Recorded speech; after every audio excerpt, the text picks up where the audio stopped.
네. 자, 마태복음 이제 23장 37절부터 38절을 39절을 한번 더 읽고 시작합니다. 예루살렘아 예루살렘아 선지자들을 죽이고 네게 파송된 자들을 돌로 치는 자여. 예수님 다음에 최초의 순교자가 스데반이었죠. 스데반이 사람의 손으로 지은 이런 신전에는 하나님이 거하시지 않는다라고 증거했다가 돌로 침을 당해서 죽임당했죠. 오늘날 소위 기성교계에서는 이 진리의 증인들을 무교회주의자다 이렇게 표현을 하죠. 그 내가 엊그제 이제 그 히브리 헬라어 신학원 하시는 그분에게 무교회주의라는 것이 있을 수가 있느냐, 무교회라는 말 자체가 교회가 없다라는 주장을 한다는 말인데, 그럼 당신이 생각하는 교회라는 건 뭐냐? 성당이나 예배당 건물을 말한 것은 분명히 원어를 가지고 강론하는 사람 정도 되면 그건 아닐 텐데 그럼 뭐냐? 그랬더니 사람들이 모여서 가르침을 받고 그래야 되니까 교회가 필요하지 않냐. 아니 건물이 필요하다는 말이냐 교회가 필요하다는 말이냐 이제 또 이렇게 질문을 했더니 사람들이 교회일지라도 건물은 필요하다 또 이제 이 식으로 자꾸.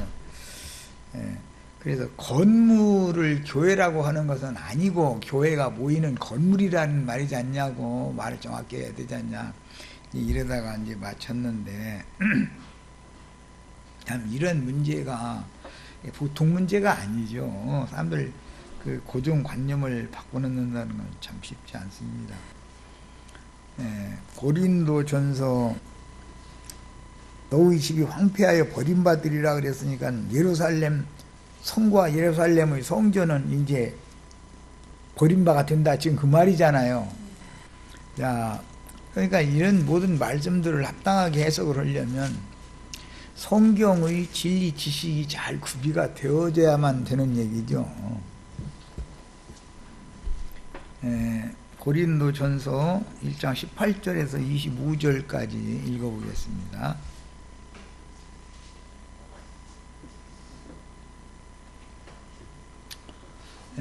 십자가의 도가 멸망하는 자들에게는 미련한 것이요 구원을 받는 우리에게는 하나님의 능력이라. 기록된 바 내가 지혜 있는 자들과 지혜 있는 자들의 지혜를 멸하고 총명한 자들의 총명을 폐하리라 하였으니 지혜 있는 자가 어디 있느냐 선비가 어디 있느냐 이 세대의 변론가가 어디 있느냐. 하나님께서 이 세상의 지혜를 미련하게 하신 것이 아니냐. 하나님의 지혜에 있어서는 이 세상이 자기 지혜로 하나님을 알지 못하므로 하나님께서 전도의 미련한 것이라는 건 십자가의 도를 지금 말한 거예요. 믿는 자들을 구원하시기를 기뻐하셨도다. 유대인들은 표적을 구하고 헬라인은 지혜를 찾으나 우리는 십자가에 못 박힌 그리스도를 전하니 유대인에게는 꺼리는 것이요 이방인에게는 미련한 것이로되 오직 부르심을 입은 자들에게는 유대인이나 헬라인이나 그리스도는 하나님의 능력이요 하나님의 지혜다.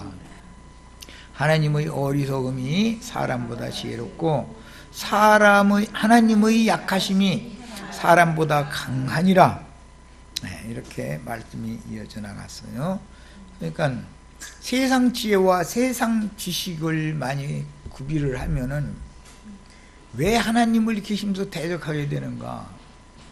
세상 지식이나 세상 지혜가 많을수록 사람이 하나님 앞에서 영적으로 교만해지기 때문에 그런 것이죠. 제일 중요한 것은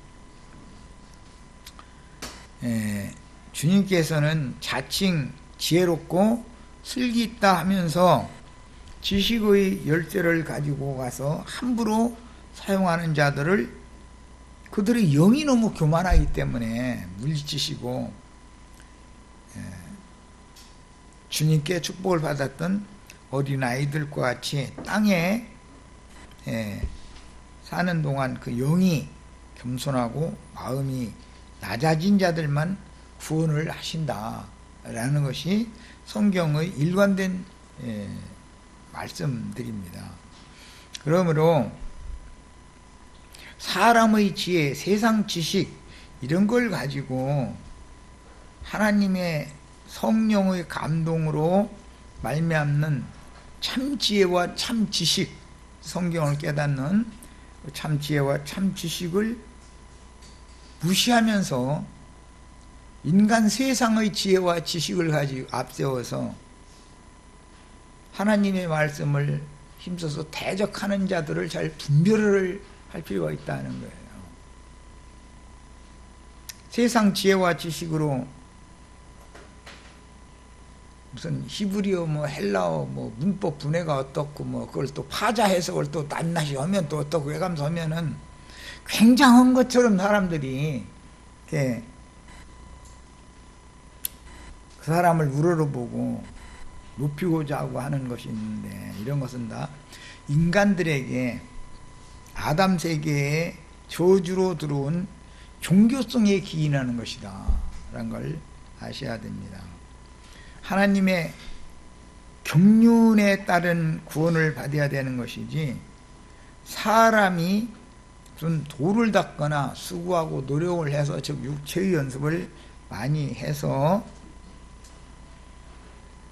사람이 스스로 하나님의 영광에 나아가거나 이룰 수 있다면 예수님이 세상에 오셔서 구속을 위해서 죽임당하실 필요 자체가 없는 것이죠. 예수님의 죽음으로 모든 것이 끝난다면 스데반 이후에 계시록에 나오는 하나님의 말씀과 저의 가진 증거를 인하여 목배임을 받은 동무종들의 수가 차기까지 잠시 기다려라는 말씀도 필요가 없는 말씀이 되어버리는 것이죠. 이런 것처럼 하나님의 말씀을 세상 지혜나 세상 지식을 가지고 함부로 오남용을 하면은 오히려 하나님께 자기 자신이 찍힘을 당하고 버림을 당할 수가 있다. 자기만 버림당하면 문제가 아닌데 자기의 가르침에 맹신하고 따라가는 자들이 함께 멸망에 들어가기 때문에 이게 보통 문제가 아니다라는 거예요. 네. 그 다음에 이제 이번에는 자료를 봅니다. 누가복음 19장 37절로 44절 사이를 읽습니다. 이미 감람산 내리막길에 가까이 오심에 지휘자들이 온 무리가 자기들이 본 바 모든 능한 일로 인하여 기뻐하며 큰 소리로 하나님을 찬양하며 이르되 찬송하리로다 주의 이름으로 오시는 왕이시오. 예수님이 인용한 말씀과 똑같은 말을 했죠. 유대인들이라 해서 이스라엘에 속한 사람들이라 해서 다 예수를 배척한 건 아니죠. 어린아이와 젖먹이들의 입에서 돌들의 찬양을 내게 하실 수 있는 분이죠. 누구는 주님을 환영했고 누구는 주님을 배척했다. 그럼 그때 일로 끝이 아니라 대대에 매 세대에 다 배척자들이 있고 용접할 자들이 있는 거다라는 거예요.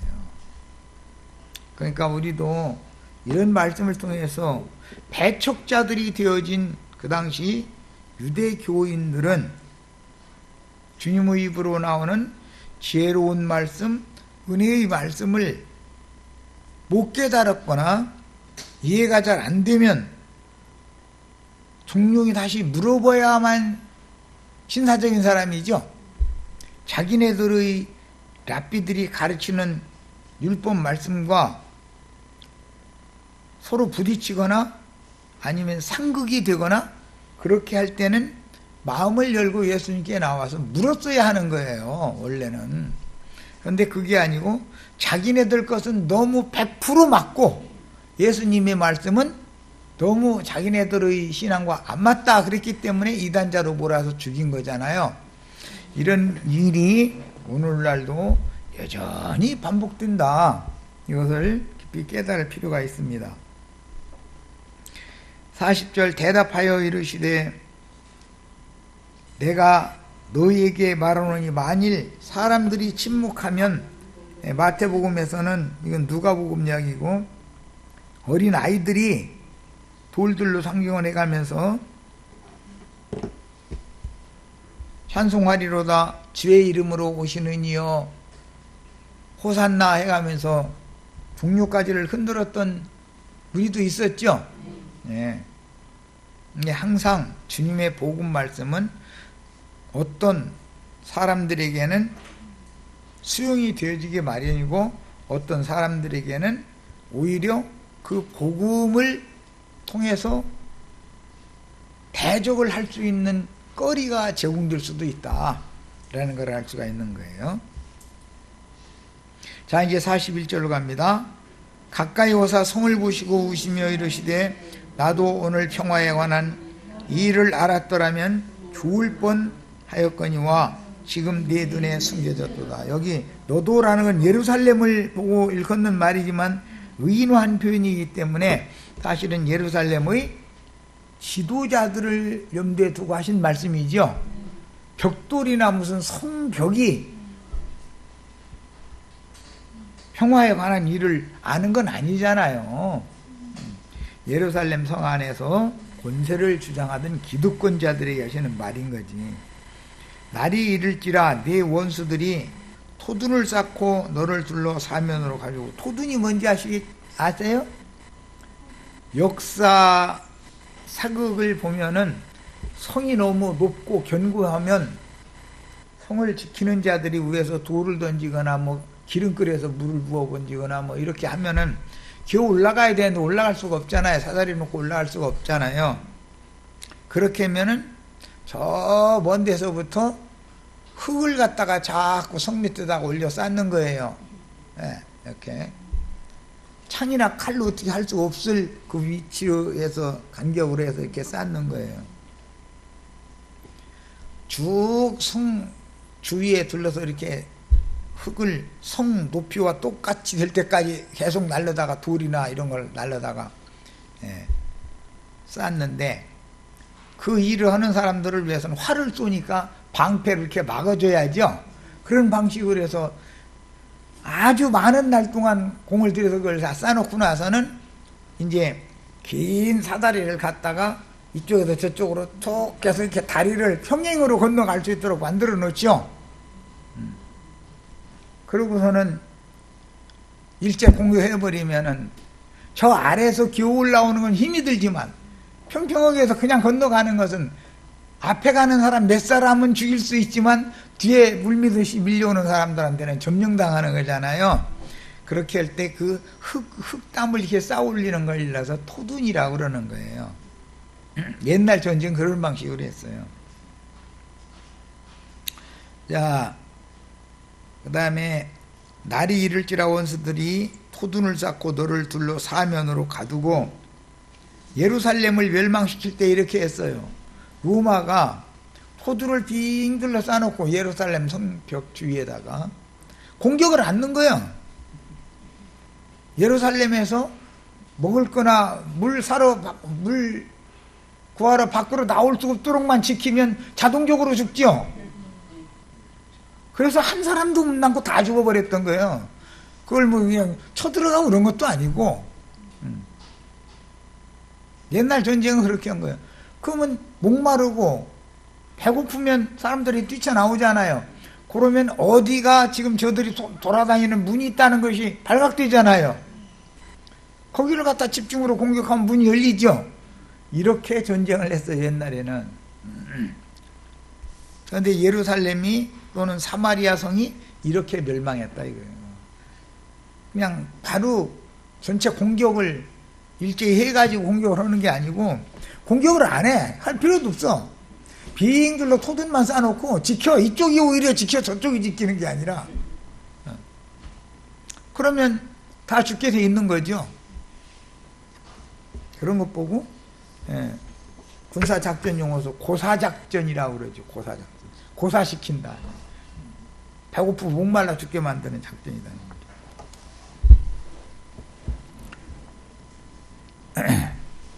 그 다음에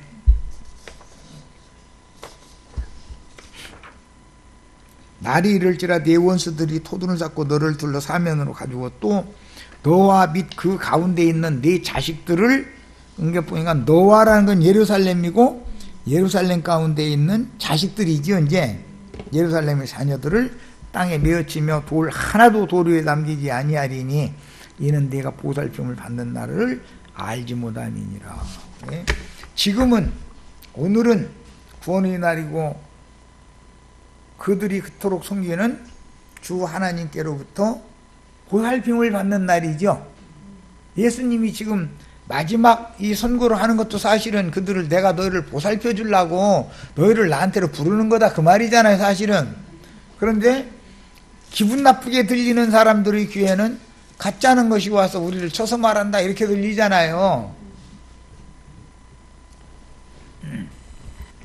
자, 이달락에서는 완고해져서 도무지 돌이킬 가망이 없는 자기 땅의 자기 백성들에게 내려질 형벌을 안타까워하시는 마음이 구구절절에 나타나는 문맥 전체가 탄식의 말씀인데, 누가복음 지금 조금 전에 읽은 19장 말씀에서는 본문 말씀을 하시게 된 배경이 자세하게 기록이 되어 있습니다. 배경이라는 게 다른 게 아니라, 네가 오늘날 지금 보살핌을 당하고 있지만 너희가 오늘이 어떤 날인지에 대해서 모른다. 예수님이, 그들의 메시아가 자기들 앞에서 말씀을 선고하는 날은 보살핌을 받는 날이죠. 말씀을 선포하는 날은. 그런데 앞으로는 이제 이들에게 말씀을 주시겠다는 거예요, 안 주시겠다는 거예요? 이제는 저희가 끝내 이 지금 화를 선고하는 말씀까지도 내 말을 받아들이지 않으면 앞으로는 너희에게는 말씀을 하시지 않겠다라는 뜻인 거예요. 말씀을 하시지 않는다, 말씀이 사람에게 임하지 않는다는 건 하나님이 그 백성을 또는 그 무리를 버렸다는 뜻이죠. 하나님이 다시 돌이키게 한다. 호산나 다윗 찬송하리로다 주의 이름으로 오시는 이여 하게 하려면 때가 되면 말씀을 또 보낸다, 지금 그 말인 거예요, 사실은. 보살피는 날은 마지막까지 구원의 말씀을 선포하는 날이라는 말인 것이고, 버린다라는 말은 이제부터 너희는 하나님의 말씀을 듣지 못한다라는 뜻이란 말이에요. 하나님의 말씀이 떠나면 그게 바로 심판인 거예요. 이런 개념이에요. 예루살렘을 반복하여 예루살렘아 예루살렘 이렇게 두 번 부르심으로 시작하는 주님의 애타는 탄식은 예루살렘이라는 물질적인 도시나 물질적인 성이나 성전이 무너지는 것을 안타까워하시는 것이 아니고, 우주의 조물주 신의 임재처소로 여겨졌던 성의 상징성과 성에 사는 이스라엘 지도자들이나 주민들이 하나님의 심판을 받아야 할 것을 예견하고 계시기 때문에 너무 안타까워서 하시는 말씀인 것이다. 물리적인 예루살렘 성의 벽돌이 안타까워서 하는 말이 아니고, 예루살렘 성 안에 저 황금 돔이 있는데 그 황금 덩어리나 그 신전이 무너지는 것이 안타까워서 하는 말이 아니다, 그런 말이요. 이 말은 그 안에서 종교 행위에 의지해서 하나님의 영광에 나가려고 그렇게 수고하고 무거운 짐을 지고 저혈심을 내는 저 사람들이 말귀를 못 알아듣는 것이 안타까워서 지금 하시는 말씀인 것이죠. 선지자들을 죽이고 네게 파송된 자들을 돌로 치는 자여, 압달락에서 율법사와 바리새교파 교인들이 조상적부터 주께서 파송하신 선지자들을 박해하고 죽여서 무죄한 피를 흘린 죄값을 너희 세대가 담당하라고 하신 말씀이 결론적으로 예루살렘의 심판으로 실현된다라는 것을 예언하시는 말씀이다. 이게 이 주님의 예언 때문에 예루살렘에 큰 박해가 일어나게 되고 교회가 흩어지게 되고 집사님들과 사도들이 사방에 흩어져 가지고 전도를 하게 되죠. 예루살렘 외의 지역에서 사마리아 지역이나 다른 이방 지역에도 이렇게 하게 되고, 그때 제자들은 어디로 가야 되냐면 갈릴리의 한 산으로 도망을 가야 사는 거예요. 이게 이미 예수님이 부활하셨을 때 마르다에게 분배해 놓으신 문제죠. 내가 먼저 너희보다 갈릴리로 갈 거니까 그때 갈릴리에서 만나자 그랬어요. 아까 내가 사도행전 2장 읽으면서 갈릴리 출신들이 대부분이었던 베드로와 사도들이 전도를 할 때 갈릴리, 저 사람들은 갈릴리 사람들이다 그랬죠. 그리고 요한복음에 보면 네 말이 갈릴리 지역 말을 하니까, 아람 방언을 하니까 히브리 말로 하는 게 아니었기 때문에 유대 사람들이 볼 때 네 말이 네가 그 사람의 제자인 것을 표명한다 이랬죠.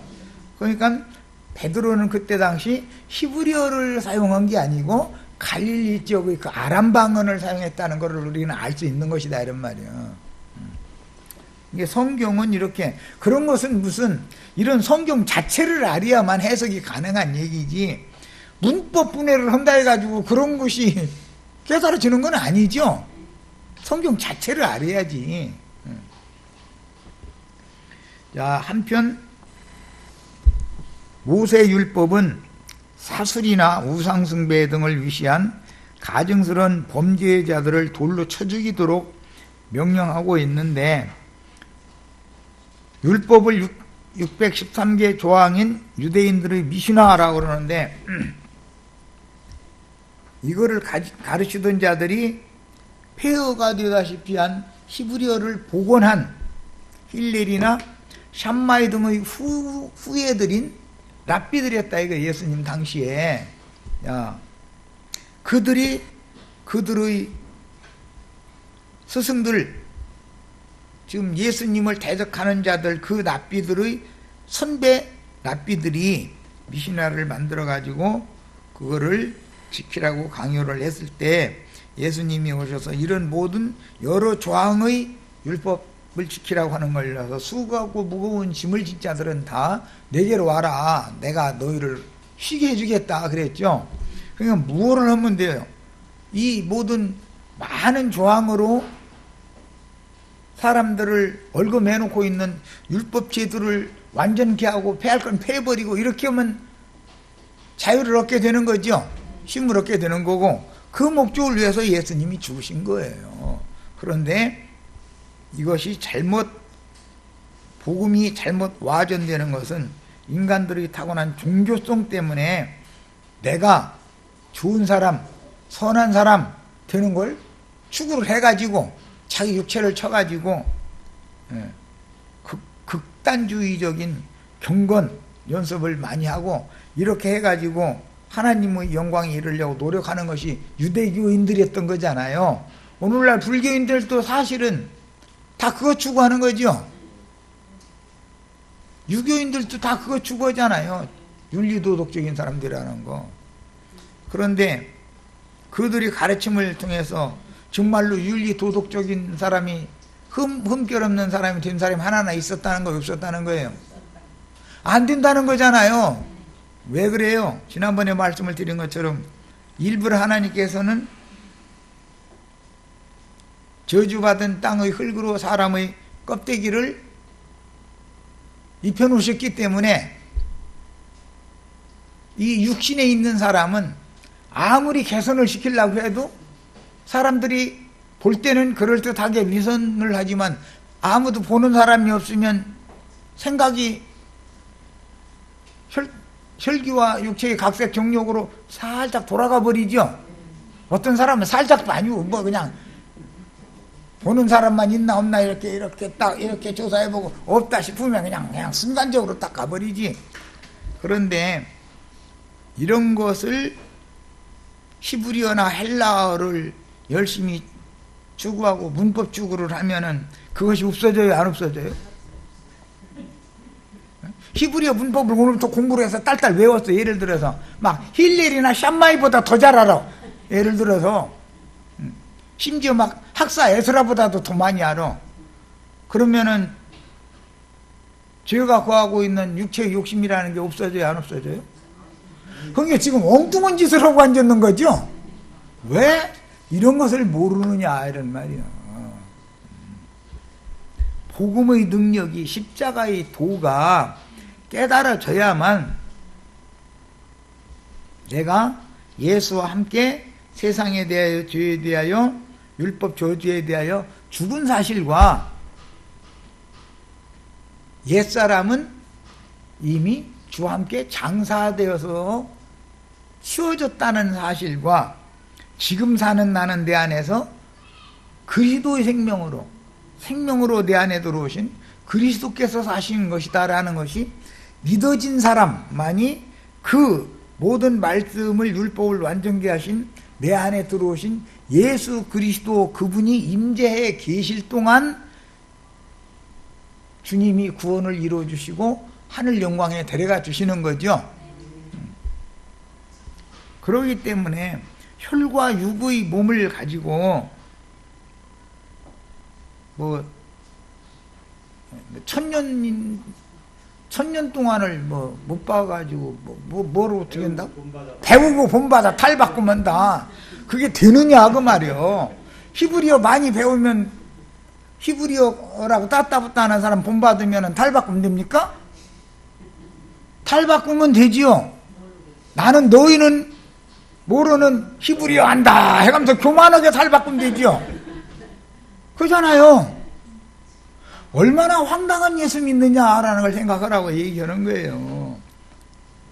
예수님 앞에, 그리스도 심판대 앞에 섰을 때 네가 나보다 히브리어 더 잘 알아? 한번 해봐. 그러면 물어보려고 그러나 나 그것 좀 물어봤으면 좋겠어. 무슨 대답을 할지.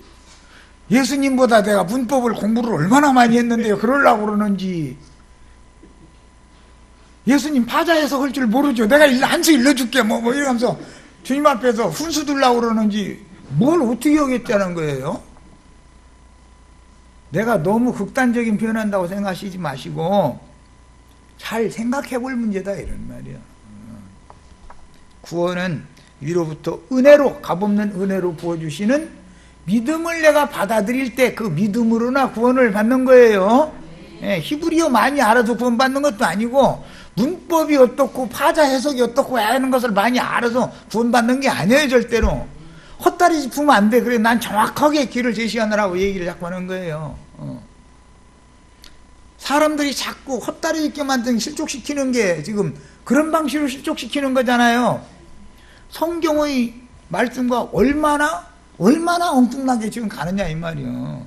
뭐가 배우고 본받아서 탈바꿈을 돼. 뭘로 탈바꿈 됐는데 자기 스승 배반하고 자기 스승 얼굴에 침 뱉고 그런 되지 못한 인간으로 탈바꿈되고 있잖아 지금. 어떻게 탈바꿈된 게 빤히 보이죠. 성전과 제단 사이에서 돌에 마르자 죽은 베리기야의 아들 스가랴는 여호야다의 손자지만 여호야다가 요아스라는 핏덩어리를 성전으로 몰래 데려가서 거기서 7살 먹도록 7년 동안을 아달랴의 들켰다가는 죽는 거 아니에요 지금. 목숨 내놓고서 자기 목숨과 바꿔서 자기를 길러서 왕위에 세워놨더니 한다는 짓이 은혜를 원수로 갚아? 그런 짓이 그러면 역사상에 그런 일이 있는 걸로 그냥 넘어가면 되냔 말이야. 오늘날 우리의 신앙 세계에서는 과연 어떻게 이것이 적용이 되는지를 잘 생각해 봐야 된단 말이야. 그렇게 흔히 세상 말로 배운만도 성경 용어로는 은혜를 원수로 갚는다 그러는데, 은혜를 원수로 갚는 자들에 대한 하나님의 형벌이 얼마나 크겠어요. 뻔한 거 아니에요 그게. 말도 할 필요도 없는 거예요 사실은. 유대인들의 이런 율법 오남용은 아봇을 모함하여 죽이고 포도원을 강탈하기도 하였고 스데반을 돌로 쳐 죽이는 짓도 하였으니 그들의 율법관념에 반한다고 여겨지는 주님의 사자들을 이단자로 몰아서 분노한 폭도들에게 맡겨가지고 또는 사전에 계획된 공모에 의해서 자신들의 종교적인 기득권 유지를 하는 용도로 그때 당시 히브리어를 복원한 학자들의 후예들인 랍비들이 예수님을 이와 같이 대적하고 예수님을 죽는 데 넘겼더라는 거예요. 이게 얼마나 중요한 문제인지를 잘 아셔야 돼. 자, 암탉이 그 날개 새끼를 날개 아래 모음같이 내가 네 자녀를 모으려 한 일이 몇 번이더냐. 그러나 너희가 원하지 아니하였도다. 아무리 주님께서 불러 모으려고 해도 나는 당신에게 추수되는 건 싫다 그랬다는 거예요. 예수님이 지금 추수꾼으로 오신 거였잖아요. 마지막 추수 하는 중에 했잖아요. 그런데 나는 당신에게 추수되는 건 싫고 여기 우리 스승님 히브리어 그렇게 잘하시는 유대교 랍비들에게 추수되는 것이 더 좋습니다. 그랬더니 그들이 다 아주 한 명도 살아남지 못하고 다 멸망했다는 거잖아요. 딸딸 굶겨 죽인 거예요. 그게 그냥 쳐들어가서 한 것도 아니고 그럴 필요도 없었어요. 성이 워낙에 높고 견고하니까 이 타이터스 장군이라는 로마의 장군이 보니까 이것은 1대1로 접전을 해가지고는 승산이 도저히 없는 거예요. 그러니까 토둔을 빙 눌러 이러고 토둔을 쌓아올리더니 이상하다 싶어서 잭소리도 없어서 사다리 이렇게 놓고서 건너와서 봤더니 다 죽어가지고 하나도 없더라는 거야. 산자가 없더라는 거야. 그게 전멸당했어. 이와 같이. 이것이 하나님의 지혜인 것을 아셔야 돼. 비록 로마 군대의 장수지만 그에게 이런 지혜를 주셔가지고 이 사람들 다 굶어 죽게 만든 거, 그게 얼마나 큰 표적이냐 이 말이에요. 기독교는 큰성 바벨론이라고 하는 곳에 딱 갇혀가지고 음식도 물도 구하러 나가지도 못하고 그 안에서 가만 놔둬도 시간 되면 다 굶어 죽지요. 지금 지금 이렇게 하고 계시잖아요. 그런데 또 그 사람들은 또 히브리어 문법 배웠더니 또 막 먹고 마시는 것이 취해가지고 지금 또 배부르다고 이러니 사실은 그게 교만한 영이 하나님께 버림받아서 다 죽임당한 건데, 굶어 죽은 건데, 본인은 지금 팔팔하게 살았다고 난리를 죽이고 다니는 거예요. 이게 정말 참. 이야. 신명기 32장 10절로 12절 여호와께서 그를 황무지에서 짐승이 부르짖는 광야에서 만나시고 호위하시며 보호하시며 자기의 눈동자같이 지키셨도다.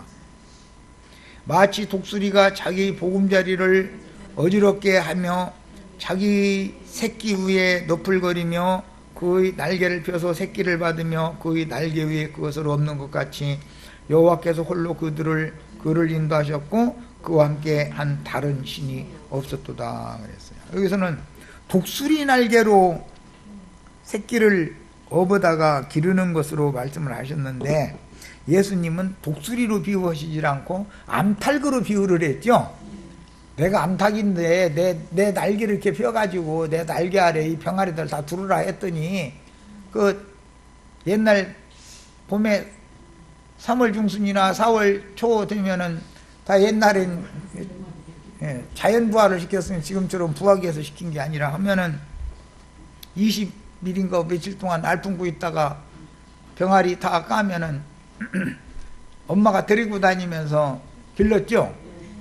이게 날개 이렇게 펴가지고 위에서 독수리나 매 뜨는 거 보면 엄마가 이렇게 날개 펴가지고 새끼들 불러 모아서 하는 거 다 보셨을 거예요 아마. 지금 예수님이 오셔서 자기 백성들을 그렇게 불러 모아서 안전하게 하려고 곧 악한 자 마귀의 군대가 와서 이들을 다 쓸어버리고 진멸할 거기 때문에 미리 보호를 해서 지켜주려고 아무리 나한테 내 품으로 와라 해도 당신이 뭐 한다고 그러느냐. 당신이 히브리어 헬라어도 올라가면서 이랬다 이 말이요. 말하자면 이게 정말 보통 문제가 아닙니다. 이사야 31장 5절 새가 날개치며 그 새끼를 보호함같이 나 만군의 여호와가 예루살렘을 보호할 것이라. 그것을 호위하며 견지며 뛰어넘어 구원하리라 하셨느니라. 이게 계속되는 예언이었어요. 그런데 예수님도 이 예언을 응하게 하려고 자기 땅 자기 백성에게 주셔서 결국 예루살렘까지 올라가서 날개 아래 불러 모으려고 한 주간 동안 생명을 내놓고 말씀을 선포를 한 거죠. 그런데 이 마지막 한 주간 동안에도 끝내 배척하고 주님의 날개 아래에 들어오려고를 안 했다는 거예요. 지금 기독교계엔 주날개 및 내가 편안히 쉬리로다 찬송은 있는데 그 사람들이 찬송은 잘해. 또 들어보면 박자도 잘 맞추고 화음도 잘 맞고 음성도 여간 이뻐. 나도 한영기처럼 이렇게 쉰소리 나와가면서 주날개 및 찬송 부르면 사람들이 감동도 안 먹어. 왜냐하면 목소리가 뒷받침이 돼야 뭐 어떻게 하지.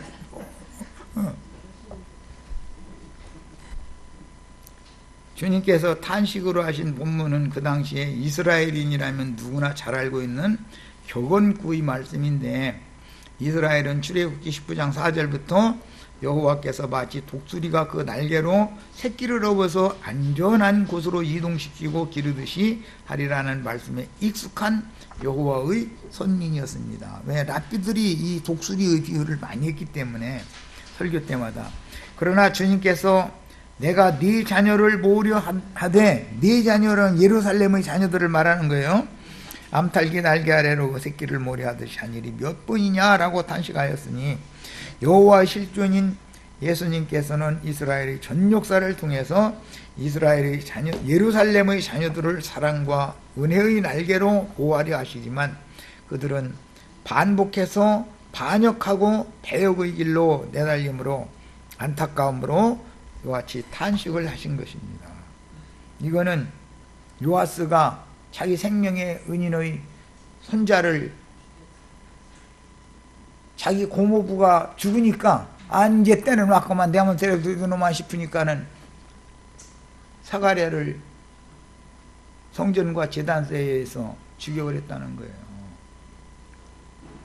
예수님께서는 구약시대부터 당신의 종선지자들을 부지런히 보내어 태어나게 하심으로 배역한 백성들을 불러 모아서 안전한 당신의 날개 아래에 품고 양육하려고 하셨지만 매번 선지자들을 박해하고 죽였으며 이제는 메시아도 죽이려고 하는 마지막에 이르렀고 더 이상은 기회가, 이제는 너희 구원의 기회가 더 이상은 없다.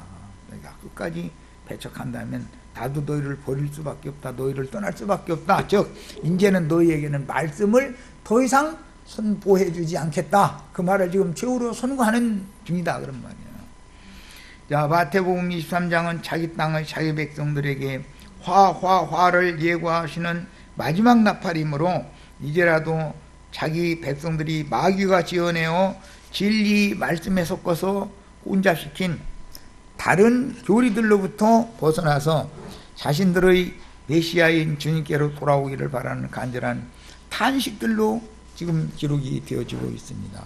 그런데 이때 당시 사람들이 자기네들이 모국어인 히브리어를 몰라서 이런 게 아니죠. 히브리어에 대해서 너무 자기네는 통상적으로 쓰는 말이요. 그런데 히브리어 성경을 읽고서 그들이 하나님께서 교만 때문에 눈을 가려서 멀게 하시니까 자기네들을 구원하러 오신 메시아를 오히려 대적하고 죽는 데 넘겨버렸다는 거예요. 이 세상 끝에도 다시 한번 똑같은 일이 반복되겠죠. 성경이니까 이방인이 때 끝에도 똑같은 일은 반복된다. 그런데 초림 때는 한 분 독생자 예수가 오셔서 자기 땅 자기 백성과 관계성에서 이랬지만 모든 민족 땅끝까지 복음을 편만하게 전파하라 하신 이후에 이방인이 충만한 수가 찬 다음에 일어나는 흔히 말하는 재림 주님은 독생자 예수가 오는 것이 아니죠. 온 땅의 주 앞에 모셔섰다가 보내심을 받은 하나님의 일곱 영, 일곱 눈들이, 그들이 다 금기름을 부어주는 자들이다 그래요. 그들을 통해서 주님이 오시는 것이지만, 주님이 허공에서 구름 타고 나팔 불어가 올 거라고 허공만 쳐다보고 있으니 뭐가 되겠냐 이거예요. 땅에서 증거하는, 주인들을 통해서 증거하는 그 말씀이 하늘의 음성인 거 아니에요.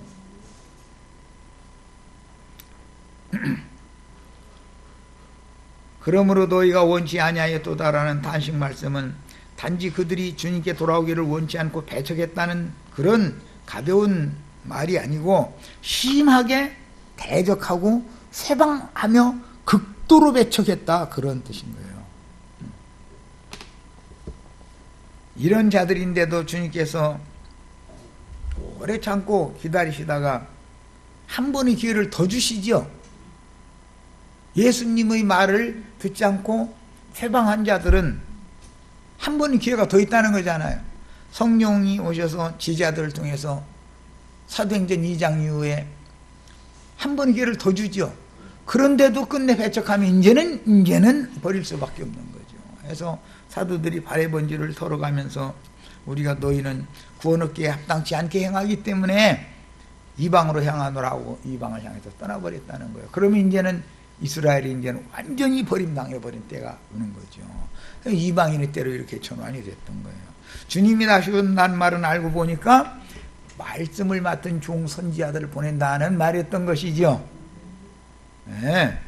주님이 어떻게 다시 오셔? 말씀을 맡은 종 선지자들을 통해서 주님이 믿음의 말씀, 구원의 말씀을 받아들인 사람 심령 속으로, 마음 속으로 오시는 것이잖아요. 그 수가 충만히 채워지도록, 수가 충만히 채워지면 한 시대를 또 종결하러 역사적인 심판주로 또 온다라는 것이 지금 하시는 말씀입니다. 자, 38절로 갑니다. 보라, 너희 집이 황폐하여 버림받으리라. 여기에서 너희 집이라는 말은 거처, 집, 성전에도 사용이 되기 때문에 개인적으로, 좁게는 개인적으로 각자가 하나님이 거할 성령의 전이지요. 그러나 나와 하나님과의 관계만이 성경을 이루는 거 아니잖아요. 충만히 수가 채워져야 되기 때문에, 그래서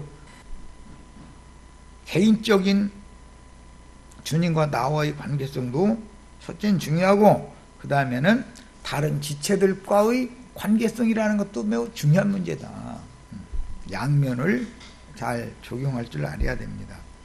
자, 그러니까 그때 당시 성전, 너희 집이라고 한 예루살렘 성전을 말한 거였지만, 이거는 갈라디아서 4장 끝부분이나 히브리서 12장 22절로 24절에 보면 하늘에 기록된 장자들의 총회에 들어가게 하려고 하늘의 시온산과 예루살렘의 이른 자들이 어린 양의 뿌린 피 앞에서 핏소리를 들을 줄 아는 영혼들이 서로 연락하고 상합해서 그리스도의 몸을 세우는 것이 오늘 현세에 하나님의 집을 세우는 일인 거다, 그런 말이에요. 교회를 세우는 일이. 예루살렘 신전이 있는 예루살렘 성을 염두에 두고 하시는 표현인데, 이스라엘은 대대로 그들이 하나님을 자신들의 거처로 인식하고 있죠.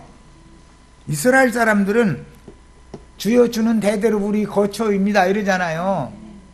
주님 자신 안에 들어오는 거니까 주님의 몸을 세우는 것이 주님의 거처를 새로 세우는 거잖아요, 결국은. 그래서 예표상의 언약궤가 안치된 예루살렘에 계신 하나님의 임재 자체를 염두에 두고 예루살렘을 의인화하여 너의 집이라고 영적으로 지금 표현하신 말씀입니다. 본문은 참으로 중요한 말씀인데, 물질적인 예루살렘 성이라는 도시 안에는 여호와의 성전이 있었고 이스라엘은 그분의 신께 경배하려고, 유대인들의 신앙은 표적을 잡고 구하는 거기 때문에 자꾸 표적에 매달려. 헬라인들은 자꾸 지식을 구해. 지금 히브리어, 헬라어 따따붙다 하는 사람들은 전부 헬라인들이죠. 헬라 사상이죠. 거기다 대고 표적을 또 구해. 유대인의 신앙. 그게 하지 말라는 짓만 아주 두 가지를 다 골라서 해버리는 거예요. 헬라 사상과 헤브라이즘 사상을 지금 가지고 있는 거예요. 그게 종교인인 것이죠. 여호와의 성전은 예루살렘이란 도시 안에 있었고, 이스라엘은 그들의 신께 경배하려고 매년 삼절기 때와 안식일 날에는 반드시 신전에 모여서 율법제도에 따라 제사의식을 행했습니다. 그런데 예루살렘 근교 사람이 아니면 안식일 날은 자기 성읍의 회당들에 모였었죠. 자, 일단은 여기까지 해서 마치고 다음에 나머지 부분을 말씀을 더 나누도록 하겠습니다.